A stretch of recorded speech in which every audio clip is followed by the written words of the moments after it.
ఈరోజు మన చింతలపాలెం మండలం రేబెల గ్రామంలో గత నెల 31 తారీఖు మన కుమ్మరబోయిన ఏర్స్వామి గారు టీఆర్ఎస్ పార్టీ నాయకులు, మాజీ వార్డ్ నెంబరు మరియు సొసైటీ సెక్రటరీ వారి కుటుంబం మీదకి అకారణంగా ఇక్కడ అధికార పార్టీ నాయకులు వారి ఇంటి మీదకి వచ్చి దౌర్జన్యంగా వాళ్ళ భార్య చెయ్యరు కొట్టడం కానీ, ఆయన తలకాయ పగలు కొట్టడం కానీ, ఆ పిల్లగాడు సొక్క చూపటం, ఆ దెబ్బలు అన్నీ విపరీతమైన కొట్టడం జరిగింది.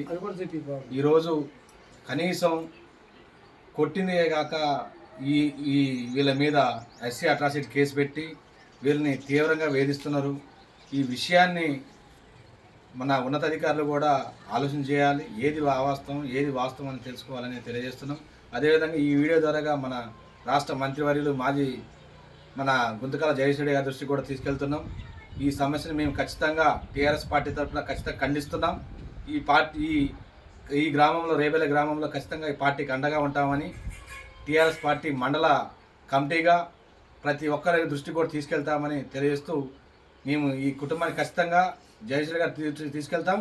ఈ గ్రామాన్ని తీసుకొస్తాం. ఒంటేరు నరసింహారెడ్డి గారు సమన్వయకర్త, వారి ఆధ్వర్యంలో మనం ఈ గ్రామానికి తీసుకొచ్చి ఈ కుటుంబానికి న్యాయం చేసే విధంగా చేస్తామని తెలియజేస్తూ జై హింద్, జై తెలంగాణ.